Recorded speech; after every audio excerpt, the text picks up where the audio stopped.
अस्सलाम वालेकुम and welcome back to your own channel. So student, आज की इस वीडियो में हम प्लानिंग चैप्टर के कुछ क्वेश्चंस को करेंगे डिस्कस। जैसे कि ऑलरेडी हम इस चैप्टर को कंप्लीट कर चुके हैं, ओके, कॉन्सेप्ट तो हम क्लियर कर चुके हैं, साथ के साथ ऑर्गेनाइजिंग चैप्टर भी कंप्लीट हो गया है। सो आज की वीडियो में प्लानिंग के क्वेश्चन देखेंगे, नेक्स्ट वीडियो के अंदर इंशाल्लाह ऑर्गेनाइजिंग के क्वेश्चंस को करेंगे डिस्कस। तो चलिए let's get started. First question क्या है, that name the function of management which involves setting objectives and developing appropriate courses of action to achieve these objectives। इनमें से कौन सा मैनेजमेंट फंक्शन कंसर्न है जहां पर ऑब्जेक्टिव को सेट करा जाएगा एंड उन ऑब्जेक्टिव को अचीव करने के लिए एप्रोप्रिएट कोर्स ऑफ एक्शन क्या रहेगा वो डेवलप करा जाएगा। यस, बिल्कुल सही, option C will be the right answer, that is planning. Okay, बहुत ही इजी, हम जानते हैं कि प्लानिंग में स्टैंडर्ड सेट करे जाते हैं और उसको कैसे अचीव करना है इसके लिए कोर्स ऑफ एक्शन भी डिटरमाइन करा जाएगा। Now the next question is there, question number 2, which of the following is not a benefit of planning. इनमें से प्लानिंग का इंपॉर्टेंस कौन सी नहीं है ये आपने बताना है। ओके, जैसे मैंने जब आपको चैप्टर डिस्कस करा था तभी बताया था कि इंपॉर्टेंस एंड फीचर्स में बड़ा क्लियर रहना है। बेनिफिट मतलब यहाँ किसके रिस्पेक्ट में पूछ रहा है कि कौन सा इंपॉर्टेंस नहीं है। सॉरी, एक्चुअल में थोड़ा बोल्ड हो रहा है तो मैं इसका साइज थोड़ा मिनिमाइज कर लूँ। ओके, बेनिफिट का मतलब क्या है, बेनिफिट एक्चुअल में क्या है, किस रिस्पेक्ट में पूछा जा रहा है कि कौन सा इंपॉर्टेंस नहीं है। तो ऑप्शन जल्दी से पढ़ लिए होंगे आपने, देख लीजिए। पहला ऑप्शन क्या है, it reduces overlapping and wasteful activities, ये तो इंपॉर्टेंस है, हमने पढ़ा था। मेंटल एक्सरसाइज है, डायरेक्शन प्रोवाइड करता है, अनसर्टेनिटी के रिस्क को रिड्यूस करता है। कौन सा इंपॉर्टेंस नहीं है? यस, बिल्कुल सही, option B, that is it is a mental exercise, क्योंकि ये फीचर है। क्या है ये?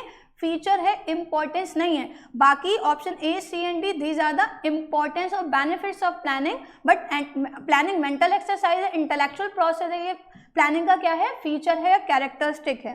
ओके, इसलिए मैंने जब पढ़ाया था चैप्टर तो आपको पहले ही बताया था कि you have to be very clear कि क्या इंपॉर्टेंस एंड क्या फीचर्स है। Now next question is there, question number 3, which of the following is a benefit of planning. इनमें से प्लानिंग का बेनिफिट कौन सा है, मतलब इंपॉर्टेंस क्या है, कौन सा इंपॉर्टेंस है। Option A, it helps in avoiding confusion and misunderstanding. Option B, it ensures clarity in thought and action. Useless and redundant activities are minimize और एलिमिनेटेड, या ऑल। क्या इंपॉर्टेंस है प्लानिंग का? क्या वो कंफ्यूजन को अवॉइड करने में मदद करती है, मिसअंडरस्टैंडिंग को रिड्यूस करने में मदद करेगी, थॉट में क्लैरिटी प्रोवाइड करेगी, एक्शन में भी क्लैरिटी प्रोवाइड करेगी, या जितनी भी यूजलेस एक्टिविटीज हैं उनको प्रिवेंट और मिनिमाइज करने में मदद करेगी। So all of the above, सारी एक्चुअल में क्या है जो कहीं ना कहीं एडवांटेज है वो हम अचीव करते हैं। ये इंपॉर्टेंस ही है प्लानिंग की। With the help of planning हम कंफ्यूजन रिड्यूस कर सकते हैं, वेस्टफुल एक्टिविटीज या ओवरलैपिंग ऑफ एक्टिविटीज को मिनिमाइज कर सकते हैं, यूनिटी प्रोवाइड कर सकते हैं, क्लैरिटी प्रोवाइड कर सकते हैं एक्शन एंड थॉट में। क्वेश्चन नंबर 4 क्या है, which of the following statement is not true with reference to planning. Planning के रिस्पेक्ट में कौन सा स्टेटमेंट सही नहीं है। Option A, it is a prerequisite for controlling.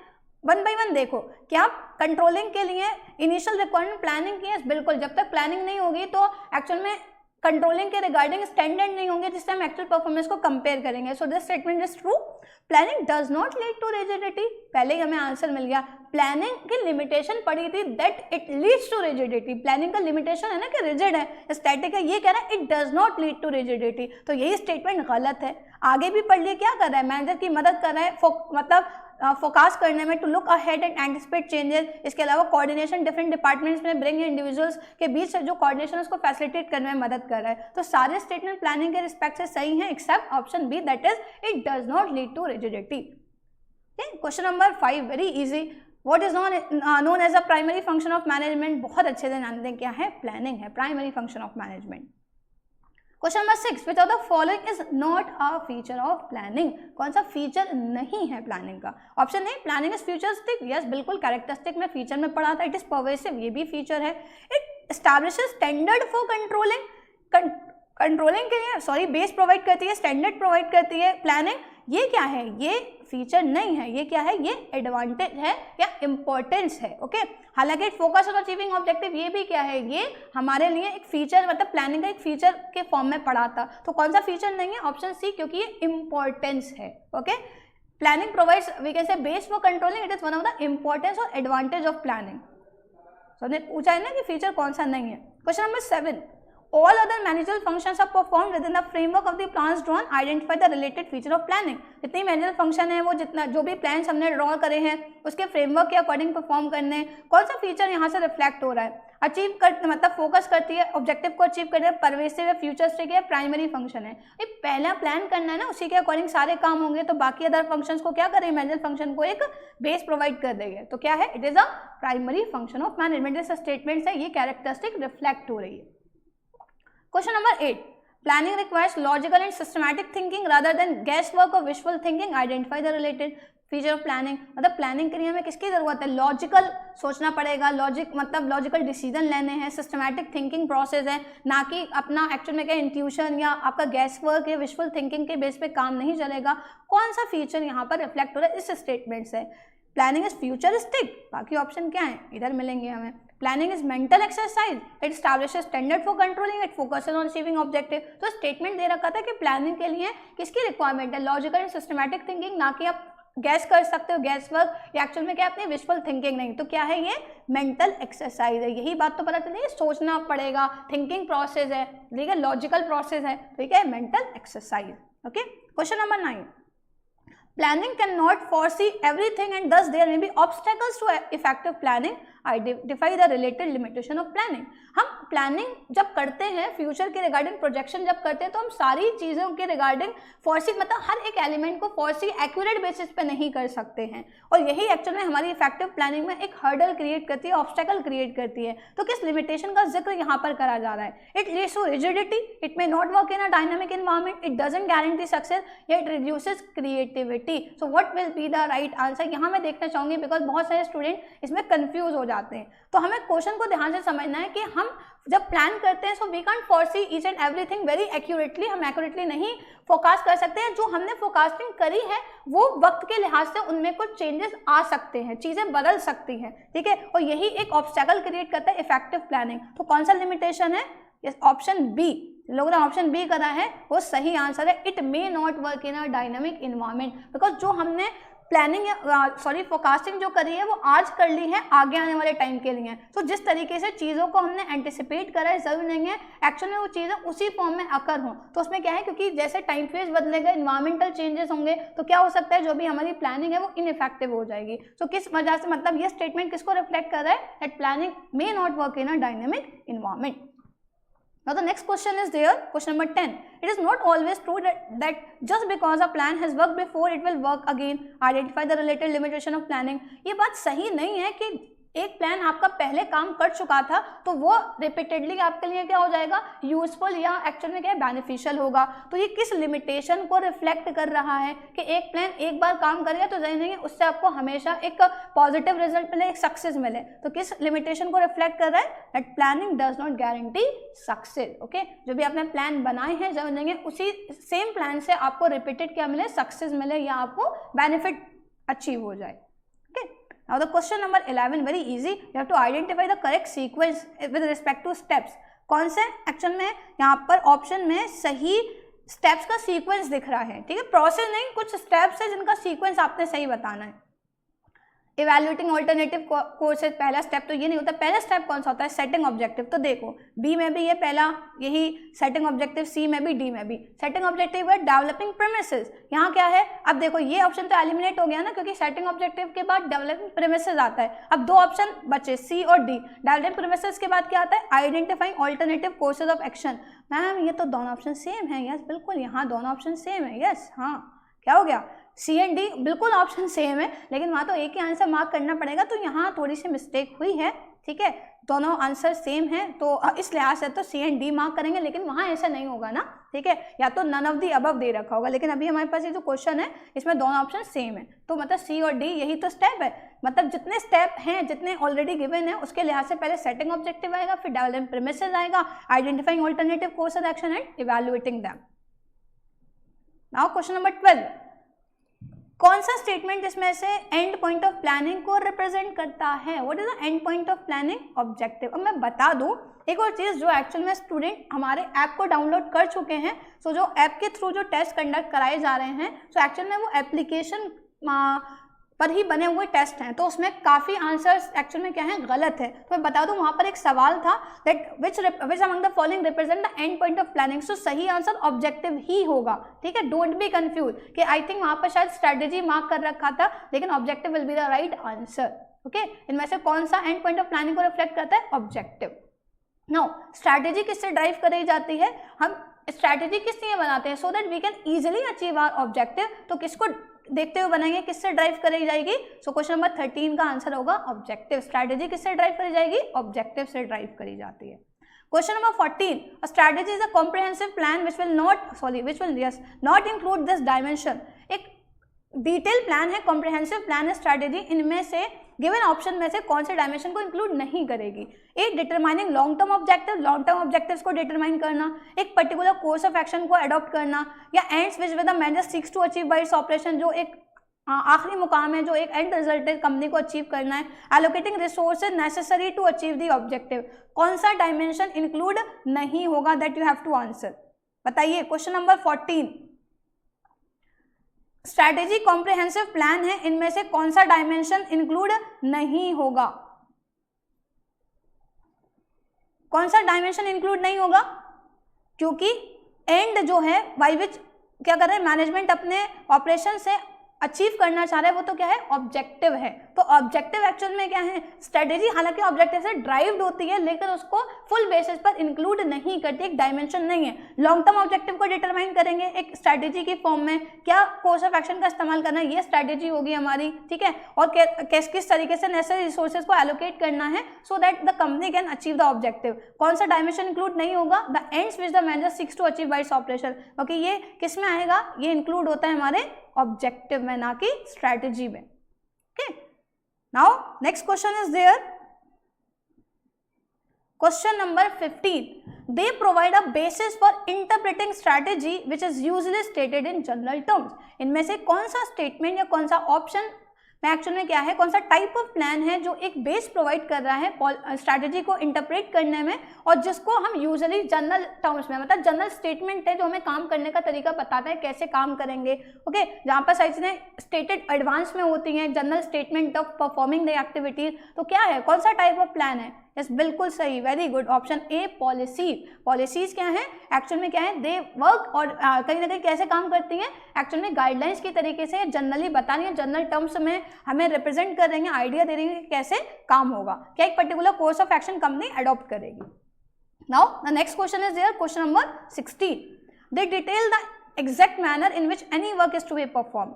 किस टाइप ऑफ प्लान से हमें एक सही तरीका पता चलता है कि कैसे काम को परफॉर्म करना है, डिटेल में एग्जैक्ट तरीका क्या है, एग्जैक्टली कैसे काम परफॉर्म होगा, ये किससे पता चलेगा, हमें प्रोसीजर से, जहां पर सीक्वेंशियल मैनर एक सीरीज ऑफ स्टेप दे रखी होती है कि हाँ पहला हमें ये काम करना है, फर्स्ट स्टेप ये रहेगा, देन इसके बाद ये एक्टिविटी हमें परफॉर्म करनी है। So what will be the right answer for question number 16, option C procedure. Now question 17 is there, Which among the following helps to save time, money and effort and increases efficiency?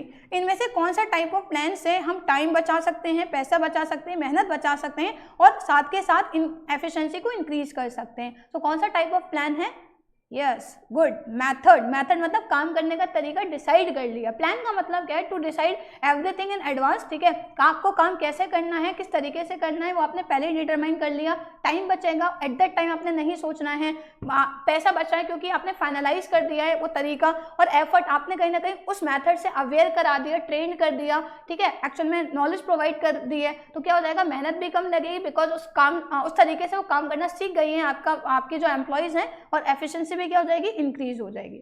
How, next question is there, it is a plan which quantifies future facts and figures. इनमें से कौन सा ऐसा type of plan है जो future facts and figures को quantifies करता है, मतलब क्वांटिटी फॉर्म में बताता है। तो क्वांटिटेटिव स्टेटमेंट कौन सा होता है हमारा, बजट। यस बिल्कुल, बहुत आसान सा सवाल है ये, ठीक है। Now question number 19 is there, इनमें से कौन सा स्टैंडिंग प्लान नहीं है। स्टैंडिंग प्लान नहीं है मतलब कौन सा सिंगल यूज प्लान है। तो सिंगल यूज प्लान कौन सा है, दो बताए थे, सिर्फ सिंगल यूज प्लान में क्या आता है, बजट एंड प्रोग्राम। और ये पूछा है कि कौन सा स्टैंडिंग प्लान नहीं होता, सिंगल यूज प्लान कौन सा है। तो हमें क्या दिख रहा है, प्रोग्राम तो सिंगल यूज है, यहाँ ये क्या कर रहा है, ये स्टैंडिंग प्लान की कैटेगरी में नहीं आएगा।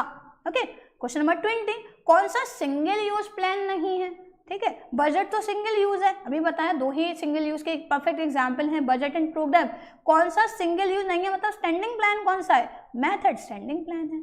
बिल्कुल ये इस कैटेगरी में क्या कर रहा है, यही क्या है, सिंगल यूज का एग्जाम्पल नहीं है, तो मेथड क्या है, इसके लिए सही आंसर है।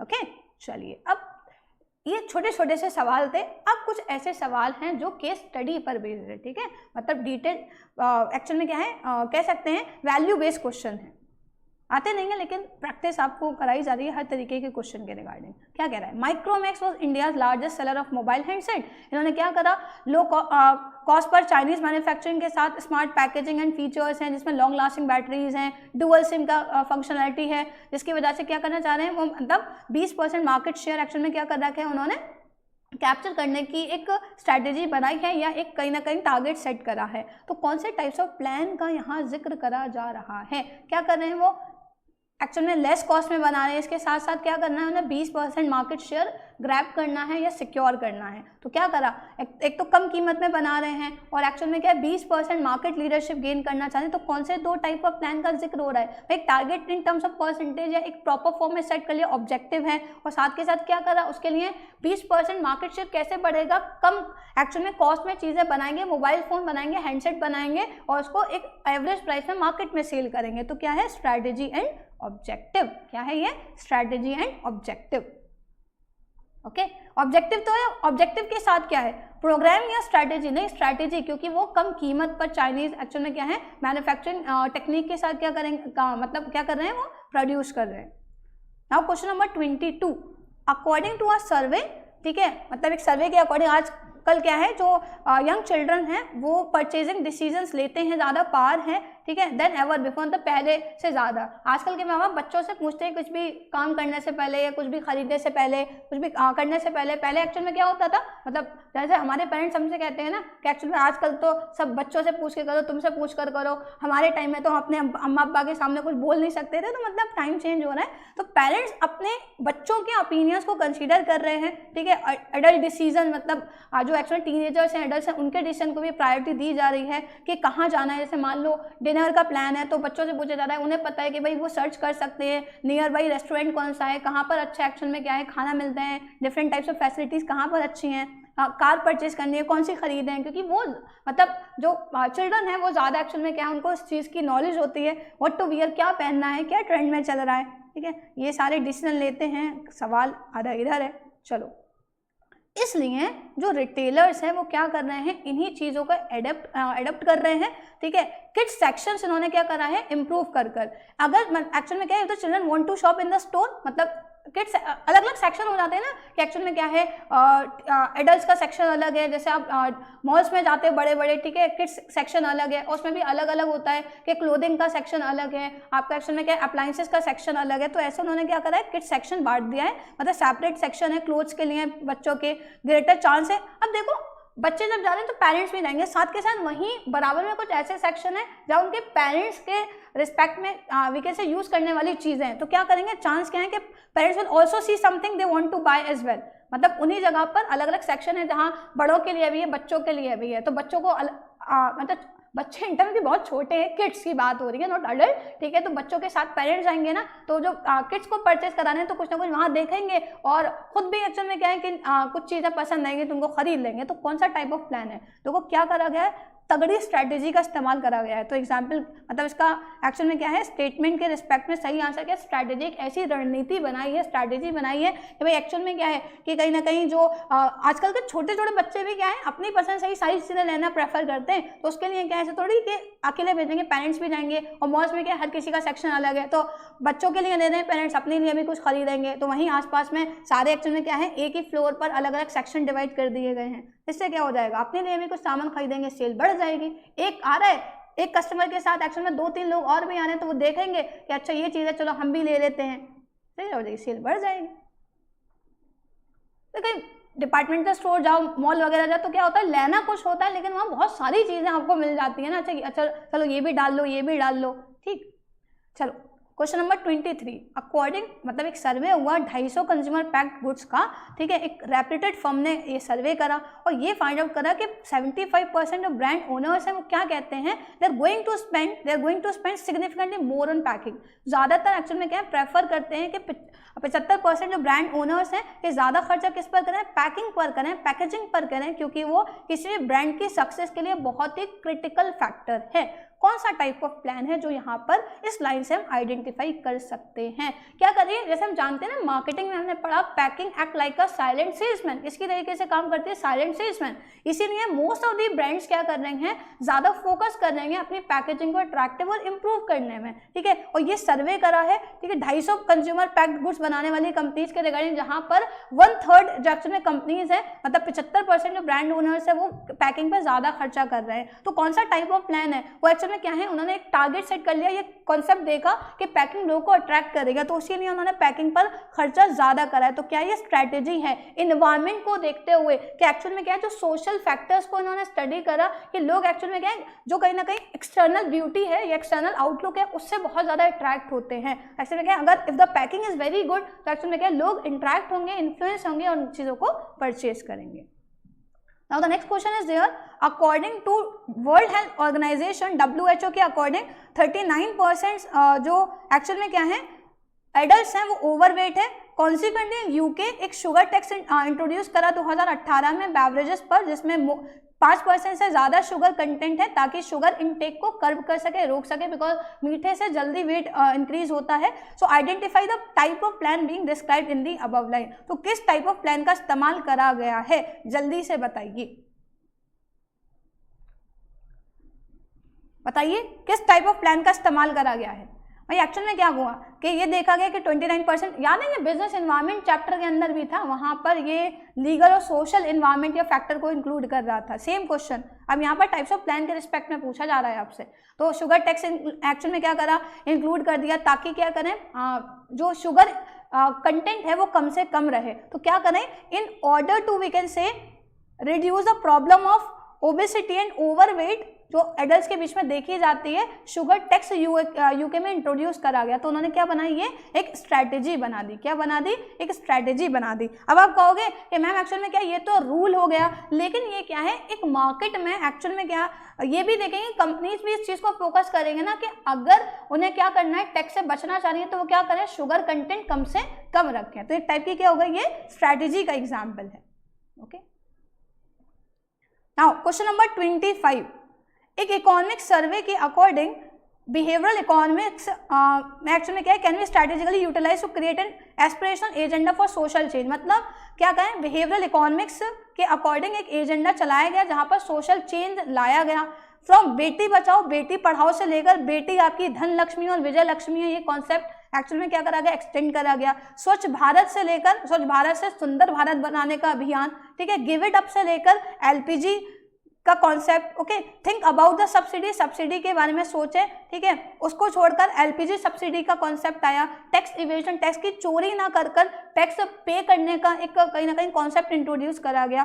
तो ये चेंजेस करे गए हैं, डिफरेंट इनिशिएटिव जो सरकार की तरफ से ही लिए गए थे या जो सोशल एक्टिविटीज हो रही थी। तो ये जो चेंजेस आए हैं, जैसे बेटी बचाओ पढ़ाओ से लेकर बेटी आपकी धन लक्ष्मी और विजय लक्ष्मी, स्वच्छ भारत से लेकर सुंदर भारत एंड सो ऑन, तो ये कौन सा टाइप ऑफ प्लान है जिसका जिक्र यहाँ पर करा जा रहा है। तो ये क्या बनाए हैं, ये जो एक्चुअल में पॉलिसीज होती हैं, जैसे हम बोलते हैं ना, जैसे पॉवर्टी को रिड्यूस करने के लिए प्रोग्राम होते हैं, अनएम्प्लॉयमेंट को रिड्यूस करने के लिए प्रोग्राम होते हैं। तो ये भी क्या है, जो एक्चुअल में वुमेन का जो स्टेटस है उसको अपलिफ्ट करने के लिए बनाया गया। स्वच्छ भारत जो एक्चुअल में क्या है, कहीं ना कहीं जो इकोलॉजिकल प्रॉब्लम्स हैं उनको रिड्यूस करने के लिए ये प्रोग्राम बनाए गए। तो ये कौन से टाइप ऑफ प्लान का एग्जाम्पल है, प्रोग्राम का। ये सारे क्या है, प्रोग्राम का ही तो एग्जाम्पल है। बेटी बचाओ बेटी पढ़ाओ, ठीक है, स्वच्छ भारत अभियान, ठीक है, थिंक टैक्स कॉम्प्लायंस है, टैक्स इवेजन, ये क्या है, ये प्रोग्राम है। हालांकि टैक्स इवेजन ऐसा प्रोग्राम नहीं है, लोग चोरी करते हैं टैक्स की। टैक्स इवेजन मतलब टैक्स की चोरी करना। Now question number 26 is there. क्या है, शुभम अपने बिजनेस की सेल को 15% से बढ़ाना चाहते हैं अगले क्वार्टर में। तो जो इतनी एग्जिस्टिंग है उसे 15% बनाने का एक टारगेट है अगले 3 महीनों के अंदर। तो कौन सा टाइप ऑफ प्लान है, उसने 15% का टारगेट सेट कर लिया कि अगले आने वाले 3 महीने के अंदर 15% से सेल बढ़ानी है। क्या है ये, बिल्कुल, इसमें तो कोई भी डाउट नहीं होना चाहिए, that is option B. Objective set कर लिया भाई, नेक्स्ट क्वार्टर में 15% से सेल क्या करनी है, इंक्रीज करनी है। चलिए आगे बढ़ते हैं, आगे सवाल हैं, बिल्कुल हैं, ठीक है, ओके। 36 क्वेश्चंस हैं, चलो कब तक हो गया, 26 तक हो गया। 27, पैकिंग क्या है, एक यूनिक कैपेसिटी होती है कि अगर आपके प्रोडक्ट की पैकिंग अच्छी है तो आप क्राउडेड मार्केट प्लेस में भी उसकी एक अच्छी मतलब एक अलग स्टैंडिंग आप रख सकते हो। और साथ के साथ एक्चुअल में क्या है, पैकिंग कैसे होनी चाहिए जिससे कन्वीनियंट हो कंज्यूमर के लिए, ठीक है। कस्टमर का कन्वीनियंस लेवल भी आपको ध्यान में रखना है, पैकिंग कन्वीनियंट होनी चाहिए, मतलब जो एक्चुअल में ईज प्रोवाइड करे कस्टमर को। तो पैकिंग को डेवलप करने पर फोकस कर रहे हैं, एक ऐसे मतलब खोलने में आसानी हो, अगर एक्चुअल में क्या है मतलब प्रोटेक्शन उसे मिले, ब्रेकेज ना हो, ठीक है, टूट फूट कुछ ना हो, फ्रेश रहे, क्वालिटी प्रिजर्व रहे, डिलीवरी तक एक्चुअल में जो प्रोडक्ट है बिल्कुल फ्रेश रहना चाहिए। जैसे दिवाली के टाइम पर हम देखते हैं ना कि जैसे हल्दीराम है, बिकानो है, इनके एक्चुअल में क्या है मिठाइयाँ आती हैं, देखिए हल्दीराम के रसगुल्ले आते हैं, तो एक्चुअल में क्या है वो पैक्ड हैं पहले ही, लेकिन जब तक वो कंज्यूमर तक पहुंचे वो फ्रेश रहने चाहिए। तो पैकिंग में इन सारी चीज़ों का भी इस्तेमाल करा जाता है, मतलब चीज़ें कंसीडर करी जाती है, प्रिजर्वेंस ऐड करे जाते हैं, और कंसिस्टेंट एक्चुअल में लुक देना एंड मल्टीपल चैनल्स के थ्रू उसको क्या करना है, अपने प्रोडक्ट को प्रोवाइड करना है। तो पैकिंग ऐसी हो कि उन मल्टीपल चैनल्स में जाने के बाद ऐसा नहीं है कि पैकिंग खराब हो गई, तो इस तरीके से पैकिंग को डेवलप करना है। तो कौन सा टाइप ऑफ प्लान है कि पैकिंग को ऐसे बनाना कि कन्वीनियंट भी हो, इजी टू ओपन हो, ठीक है, एक्चुअल में कोई लॉस ना हो, ब्रेकेज ना हो, या भी कैसे लीकेज ना हो। कुछ ऐसे प्रोडक्ट होते हैं लीक हो जाते हैं तो लीकेज नहीं होना चाहिए, क्वालिटी भी प्रिजर्व, फ्रेशनेस रहनी चाहिए, ये सारी चीज़ें, लुक कन्वीनियंट होना चाहिए, ओके। तो किस टाइप ऑफ प्लान का इस्तेमाल करेंगे इसके लिए, क्या करेगी कंपनी, पर ये ज़रूरी है ना, क्योंकि पैकिंग अच्छी हो साथ के साथ ये बेनिफिट भी मिलने चाहिए। तो कंपनी देख रही है कि और जो कंपनीज हैं वो क्या कर रही हैं, मतलब एक स्पेसिफिक कंपनी दूसरे कॉम्पिटिटर्स को देख रही है कि ये सारी चीज़ें प्रोवाइड करने से।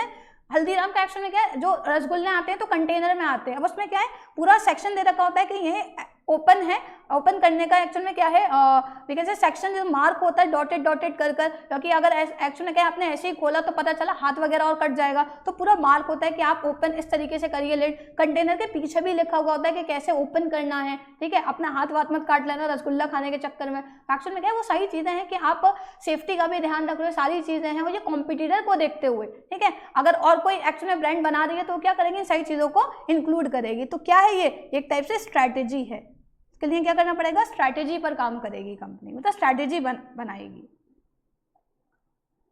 Now the next question is there, based on national common mobility card standard, India first indigenously developed interoperable transport card was launched in March 2019 to make travel across various modes convenient. Identify the types of plan being described in the above line. National common mobility card standard के according India ने पहला indigenously develop inter operable transport card develop करा, जो launch हुआ था मार्च 2019 में, जिसकी मदद से क्या है हम एक्चुअल में क्या कर सकते हैं, अलग अलग मोड से कन्वीनियंटली ट्रैवल कर सकते हैं, ओके, अलग अलग जगहों पर अलग अलग मोड ऑफ ट्रांसपोर्ट से। अगर हमारे पास कॉमन मोबिलिटी का मतलब मूवमेंट के रिगार्डिंग हमारे पास एक क्या है कार्ड है, तो कौन सा टाइप ऑफ प्लान है जिसका जिक्र इन स्टेटमेंट में करा जा रहा है। तो एक्चुअल में क्या है यहाँ पर देखा गया कि बाकी और शहरों में भी क्या है मोबिलिटी कार्ड का कॉन्सेप्ट है, तो इंडिया ने क्या करा 2019 में ये कार्ड इंट्रोड्यूस करा, ताकि एक्चुअल में क्या है different we can say modes पे कन्वीनियंटली ट्रैवल करना क्या हो जाए, लोगों के लिए आसान हो जाए। तो क्या करा इंडिया ने, इसके लिए एक स्ट्रैटेजी बनाई by we can say comparing और ओवरसीइंग कि डिफरेंट कंट्रीज में भी ऐसा कॉन्सेप्ट इंट्रोड्यूस हो चुका है। तो ये क्या है, स्ट्रैटेजी है। क्या है ये, स्ट्रैटेजी है। अब देखो स्ट्रैटेजी कितनी एक्चुअल में क्या है क्वेश्चन में हमें देखने के लिए मिली। तो स्ट्रैटेजी एक ऐसा टाइप ऑफ प्लान होता है जो या तो हम इन्वायरमेंट को देखते हुए बनाते हैं, या एक्चुअली जो इन्वायरमेंट में चीज़ें हो रही हैं ना, जो भी एक्टिविटीज़ हो रही हैं वो हमें फोर्स करती हैं कि हम स्पेशल टाइप से प्लानिंग करें और स्ट्रैटेजीज बनाएं। Okay, now question 39, India world का तीसरा लार्जेस्ट डोमेस्टिक एविएशन मार्केट है। गवर्नमेंट ने प्लान करा कि इंडिया को एक हब बनाएंगे ताकि एयरक्राफ्ट परचेजेस की फाइनेंसिंग और प्लेन्स की लीजिंग में आसानी हो, और इस चीज़ को प्रमोट करने के लिए सरकार ने टैक्स इंसेंटिव्स को अनाउंस करा, जैसे टैक्स में डिडक्शन, टैक्स में छूट प्रोवाइड करी गई। कंपनीज को एक्चुअल में क्या करा गया, setting up business in IFSC for 15 years, कि कंपनीज क्या करें, बिजनेस सेटअप करें, ठीक है, 15 सालों के लिए IFSC के रिगार्डिंग, तो कौन सा टाइप ऑफ प्लान है जो इस पर्टिकुलर लाइन्स में एक्चुअली में डिस्कस करा जा रहा है, क्योंकि इसके पैसे की रिक्वायरमेंट है। तो लोग, सरकार के पास पैसा कैसे आता है, सबसे जो ग्रेट सोर्स ऑफ रेवेन्यू वो क्या है, टैक्स है। तो टैक्स लोग चोरी कब करेंगे, जब टैक्स आप एक्चुअल में क्या करोगे, सब्सिडी प्रोवाइड करोगे, थोड़ी छूट दोगे, तो टैक्स रिडक्शन प्रोवाइड करना शुरू करे हैं, ठीक है, कॉर्पोरेट्स को भी एंड इंडिविजुअल्स पर भी। तो कौन सा एक्चुअल में क्या है टाइप ऑफ प्लान का कंपनी इस्तेमाल कर रही है, तो एक्चुअल में क्या है, बाकी जैसे तीसरे नंबर पर स्टैंड कर रही है अपनी मार्केट एक्चुअल में क्या है डोमेस्टिक पोजीशन को इंप्रूव करने के लिए ये सारे तरीके के प्लान्स बना रही है। जो हमारी सरकार है कि टैक्स इंसेंटिव्स देगी, टैक्स में बेनिफिट प्रोवाइड करेगी, ठीक है, और बिजनेस को एक्चुअल में क्या है ईज प्रोवाइड करेगी कि 15 साल तक एक्चुअल में क्या कर सकते हैं, IFSC के फॉर्म में बिजनेस को सेटअप कर सकते हैं, या स्मॉल बिजनेस को टैक्स फ्री कर दिया जाता है। जो न्यू एंटरप्राइजेज होते हैं 5 सालों के लिए ज़्यादा से ज़्यादा, तो गवर्नमेंट क्या कर रही है, स्ट्रैटेजी बना रही है, ठीक है, कि कैसे इंडिया को एक्चुअल में क्या है इंप्रूव कर सकती है उसकी पोजीशन को। तो उसके लिए क्या करा सरकार, पैसे इकट्ठा करने के लिए, रेवेन्यू बढ़ाने के लिए क्या कर रही है, टैक्स इंसेंटिव्स दे रही है, कंपनीज को अलाउ कर रही है कि वो एक्चुअल में क्या कर सकते हैं, इजी फॉर्म में बिजनेस सेटअप कर सकते हैं। Now question number 30 is there, government has been doubling down on its effort to switch to 100% electric vehicles by 2030। India सरकार जो है अपनी मेहनत को डबल कर रही है ताकि 2030 तक 100% सारे व्हीकल्स क्या हों, इलेक्ट्रिक हों, ताकि हमारा एनवायरनमेंट प्रोटेक्टेड रहे।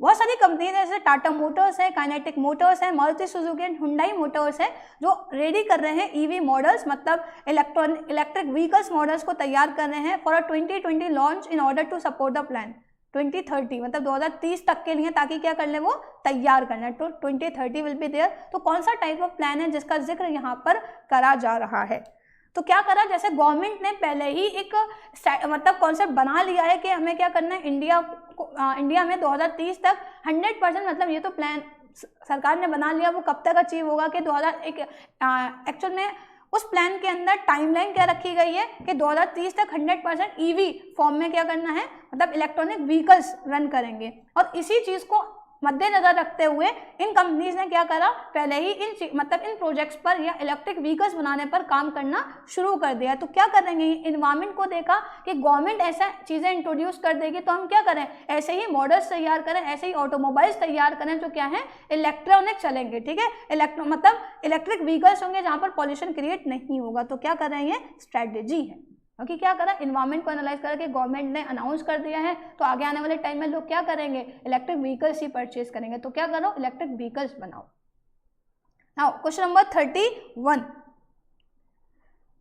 इन टेक्नोलॉजीज को इनकरेज करने के लिए जैसे आर्टिफिशियल इंटेलिजेंस है, इंटरनेट ऑफ थिंग्स, ठीक है, एंड वर्चुअल रियलिटी के रिगार्डिंग गवर्नमेंट प्लान कर रही है कि एक स्कीम लॉन्च करेगी ताकि फॉरेन कंपनीज को इनवाइट करे थोड़ा ट्रांसपेरेंट बिडिंग प्रोसेस, एक बिडिंग मतलब जहां पर बोली लगाई जाती है कि वो अपने प्लांट सेटअप कर सकते हैं for manufacturing semiconductors, solar photovoltaic cells बनाने के लिए, lithium cell batteries, solar electric charging vehicles, computer servers, laptops in India, ठीक है। तो अपनी कंट्री को टेक्निकल एक एडवांटेज प्रोवाइड करने के लिए सरकार ने क्या करना है, सरकार प्लान कर रही है कि एक स्कीम बनाएगी जहां पर फॉरेन कंपनीज को इन्वाइट करेगी कि क्या कर सकते हैं वो, मतलब एक टाइप से इन्वेस्टमेंट कर सकते हैं, और कितना एक्चुअल में क्या इन्वेस्टमेंट करेंगे या किस फॉरेन कंपनी को एक्चुअल में क्या करा जाएगा, एक टाइप से टेंडर दिया जाएगा, वो बिडिंग पर डिपेंड करेगा कि कौन कितना ज़्यादा एक्चुअल में बिडिंग कर रहा है। एक इनिशियल अमाउंट सेट करा जाएगा। बिडिंग क्या होती है, जो हाईएस्ट बिल्डर होता है उसको चीज़ें हैंड ओवर कर दी जाती हैं। तो कौन सा टाइप ऑफ प्लान है, क्या करा सरकार ने अपने इकोनॉमी को, मतलब एक्चुअल में क्या कर रही है government,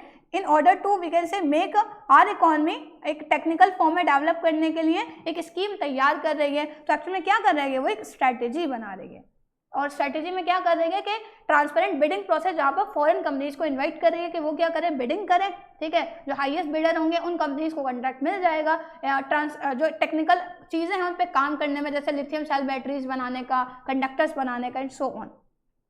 now question number 32, Ketan enterprises ने अलग अलग तरीके अडॉप्ट करे हैं अपने एम्प्लॉयज़ को ट्रेनिंग प्रोवाइड करने के, जैसे जॉब रोटेशन है, coaching, vestibule training, conference, lecture methods and role playing. तो कौन सा टाइप ऑफ प्लान है, क्या करें, अलग अलग तरीके का इस्तेमाल करें ट्रेनिंग, जैसे job rotation on the job में आ गया, कोचिंग है, वेस्टिबल ट्रेनिंग है, कॉन्फ्रेंस, लेक्चर मेथड है, ऑफ द जॉब में आ गए। तो ये कौन सा टाइप ऑफ प्लान है, किसका इस्तेमाल कर रही है, ये मेथड्स ऑफ ट्रेनिंग है। तो क्या है सही option, method. There are 2 types of method related to training on the job and off the job, and company दोनों का इस्तेमाल कर रही है। क्वेश्चन नंबर 33, स्वच्छ लिमिटेड ने एक प्लान करा है कि वो 20% रिटर्न अर्न करेगी जितने अभी इन्वेस्टमेंट उन्होंने न्यू प्रोजेक्ट पर करा है। कौन सा टाइप ऑफ प्लान है? टारगेट सेट कर लिया, 20% क्या करना है प्रोजेक्ट से, जो इन्वेस्टमेंट करा है प्रोजेक्ट पर उस पर 20% का रिटर्न एंजॉय करेगी। तो क्या है ये? कंपनी ने एक ऑब्जेक्टिव सेट कर लिया। Deepak striving to earn a profit, 30% का प्रॉफिट अर्न करने के लिए एक्चुअल में विलिंगनेस है। करंट फाइनेंशियल ईयर में कौन सा टाइप ऑफ प्लान है? 30% का टारगेट सेट कर लिया। तो क्या है? एंड रिजल्ट मतलब उन्होंने पहले डिसाइड कर लिया कि 30% क्या करना है, प्रॉफिट इंक्रीज करना है या अर्न करना है। तो क्या है? ये भी objective. Name the type of budget which is prepare to determine the net cash position. कौन सा टाइप ऑफ बजट है जो कंपनी के नेट कैश पोजीशन को डिटरमाइन करने के लिए बनाया जाएगा? बहुत ही आसान सा सवाल है, ठीक है। कैश बजट, ठीक है। नेट कैश पोजीशन के लिए मेजर करने के लिए कौन सा बजट बनाया जाएगा? कौन सा बजट कंसर्न है? Cash budget. Now the last question is there, in 2019 alone Swiggy ने क्या करा? 300 टाउन्स एंड सिटीज में अपने ऑपरेशन को लॉन्च करा। 2 स्टेप सीक्वेंस को फॉलो कर रही है, ठीक है, वाइल एक्सपेंडिंग। हालांकि छोटे छोटे टाउन्स में भी धीरे धीरे एक्सपेंड हो रहा है। पहला, इसने more laborious training restaurants and delivery partners को प्रोवाइड करी, ठीक है, compare to their counterparts in the city के कंपैरिजन में। दूसरा, इसने फोकस करा अपने एक्चुअल में क्या है, स्केल ऑफ बिजनेस को बिल्डअप करने में एंड रेस्टोरेंट्स की रीच को बढ़ाने में, कि एक्चुअल में क्या है, ज़्यादातर रेस्टोरेंट में क्या हो, स्विगी के थ्रू एक्चुअल में क्या डिलीवरी पॉसिबल हो ताकि कस्टमर का बेस इंक्रीज हो जाए। किचन को ऑप्टिमाइज करना, रिसोर्स के रिगार्डिंग प्लानिंग करना एंड सो ऑन। तो क्या कर रही है? कौन सा टाइप ऑफ प्लान यहाँ पर इंक्लूडेड है? बताइए जल्दी से। ABCD, method, strategy, programme, procedure. Last question है ये चैप्टर 4 प्लानिंग का। ध्यान से पढ़िए, समझिए और सही जवाब दीजिए, ठीक है। थोड़ा सा पॉज लीजिए क्योंकि आप भी करते करते थक गए, मैं बोलते बोलते थक गई। चलिए, तो स्विगी क्या करेगी? 2 स्टेप में फॉलो कर रही है अपने काम के। पहले छोटे गांव में भी प्रोवाइड करना शुरू करा, ठीक है, और साथ के साथ रेस्टोरेंट्स को मैं जो भी काम करने वाले उनको ट्रेनिंग प्रोवाइड कर रही है। फिर अपने रीच को बढ़ा रही है कि हर रेस्टोरेंट पर स्विगी के थ्रू क्या हो, डिलीवरी पॉसिबल हो। तो क्या कर रही है वो? इसके रिगार्डिंग क्या है, कौन सा टाइप ऑफ प्लान है? स्ट्रैटेजी है, ताकि ज़्यादा अपने बिजनेस को बढ़ा सके। इसके लिए क्या कर रही है? रेस्टोरेंट की रीच को, मतलब ज़्यादातर रेस्टोरेंट से कॉन्टैक्ट कर रही है। ओके, तो स्ट्रैटेजी तो भी देखा यहाँ पर टाइप्स ऑफ प्लान में सबसे ज़्यादा स्ट्रैटेजी वाला कॉन्सेप्ट आया है, ठीक। तो जैसे मैंने पहले ही बताया कि केस स्टडी से सवाल नहीं आते, लेकिन बहुत से लोग कहेंगे मैम क्यों? क्योंकि एक्चुअल में ये बीकॉम के लिए तो है ही है, लेकिन कुछ जैसे 12th वाले स्टूडेंट्स हैं वहाँ पर भी क्या है, अब एमसीक्यूज का पैटर्न भी है कि 20 नंबर के एमसीक्यू रहेंगे। तो इसलिए मैं इसके साथ साथ केस स्टडीज़ या वैल्यू बेस्ड क्वेश्चंस भी एमसीक्यू के फॉर्म में डिस्कस कर रहे हैं। और आपके लिए कोई नुकसानदायक बात तो है नहीं, आप भी आपके कॉन्सेप्ट क्या हो जाएंगे और क्लियर हो जाएंगे। सो चलिए, आज का की क्लास में इतना ही। हमने 36 क्वेश्चन 36 क्वेश्चन कर लिए डिस्कस। आई होप कि सारे कॉन्सेप्ट आपको क्लियर हो। So thanks for joining with the student. इंशाल्लाह नेक्स्ट क्लास के अंदर ऑर्गेनाइजिंग के क्वेश्चंस को करेंगे discuss. Till then keep learning. अल्लाह हाफिज स्टूडेंट।